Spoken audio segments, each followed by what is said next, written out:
Detective Mehul एक room में फंस जाता है। रूम से बाहर निकलने के लिए उसे 3 दरवाजे दिखते हैं। एक दरवाजे के पीछे जंगली शेर है जो दरवाजा खोलते ही बाहर आ जाएगा और मेहुल को कच्चा चबा जाएगा।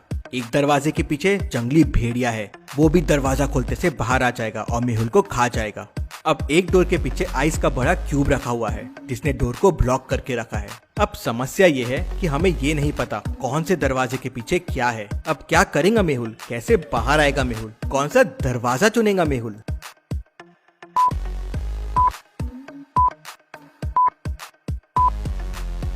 चलिए इसका आंसर देखते हैं। ध्यान से देखिए, दरवाजे के नीचे गैप है। आइस धीरे धीरे पिघलना शुरू हो जाएगा और पानी बन के दरवाजे से बाहर आना शुरू हो जाएगा। ये देख मेहुल समझ जाएगा कि कौन से दरवाजे के पीछे आइस है। मेहुल आइस पिघलने का वेट करेगा और फिर उस दरवाजे से निकल जाएगा। चलिए अगली पहेली देखते हैं। सोहन का उसके घर पे मर्डर हो जाता है। केस की छानबीन करने डिटेक्टिव मेहुल पहुंच जाता है। मेहुल को बॉडी के पास ही मर्डर वेपन मिल जाता है। उस पे मर्डर के फिंगरप्रिंट्स के निशान भी मिल जाते हैं।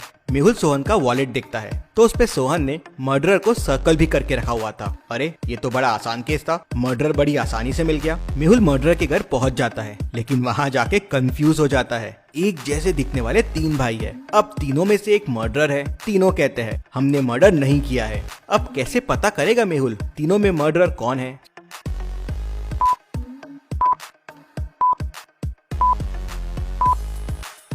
चलिए इसका आंसर देखते हैं। तीनों एकदम एक जैसे दिखते हैं लेकिन तीनों के फिंगरप्रिंट्स एकदम अलग रहेंगे। मेहुल को मर्डर वेपन पे फिंगरप्रिंट के निशान मिल गए थे। मेहुल वो फिंगरप्रिंट्स को इन तीनों के फिंगरप्रिंट से मैच करेगा और जिसके मैच हो गए वो मर्डर है। चलिए अगली पहेली देखते हैं। रोहन बहुत ज्यादा ही पैसे खर्च करता था। सुबह उठते से बहुत सारा फूड ऑनलाइन ऑर्डर कर देता था, फिर अपनी कार में घूमने निकल जाता था, कहीं भी लॉन्ग ड्राइव पे निकल जाता था। अपने दोस्तों के साथ रोज पार्टी करता था और पैसे भी खुद ही देता था। हर वीकेंड पे बड़ी बड़ी ट्रिप्स प्लान करता था, लेकिन फिर भी वो लखपति बन गया। ऐसे कैसे?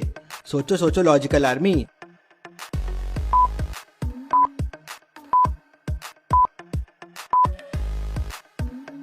चलिए इसका आंसर देखते हैं। रोहन पहले करोड़पति था, वो इतना खर्च कर करके लखपति बन गया। चलिए अगली पहेली देखते हैं। साइंटिस्ट गोम्स ने एक फॉर्मूला बनाया था जो बॉम्ब बनाने के लिए काम आ सकता है। ये बात डिटेक्टिव मेहुल को पता चल जाती है और वो साइंटिस्ट गोम्स को पकड़ने पहुंच जाता है। गोम्स मेहुल को देख फॉर्मूला लैब में छुपा देता है। अब आप लैब को ध्यान से देखिए और मुझे बताएं फॉर्मूला कहाँ छुपा हुआ हो सकता है।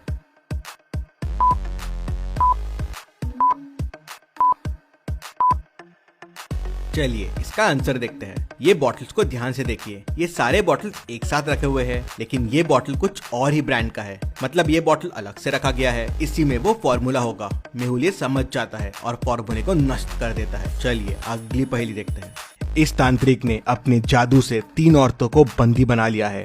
पहली औरत को उसने 10 साल पहले इस बॉटल में कैद किया था, दूसरी औरत को 5 साल पहले इस बॉटल में कैद किया था और तीसरी औरत को 6 महीने पहले इस बोतल में कैद किया है।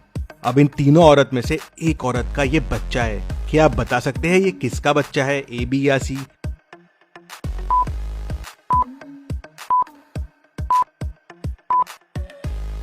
चलिए इसका आंसर देखते हैं। ये बच्चा छोटा लग रहा है, करीब साल भर का। मतलब ये ए और बी का तो हो ही नहीं सकता क्योंकि वो 5 और 10 साल से इस बोतल में कैद है। मतलब ये सी का बच्चा है।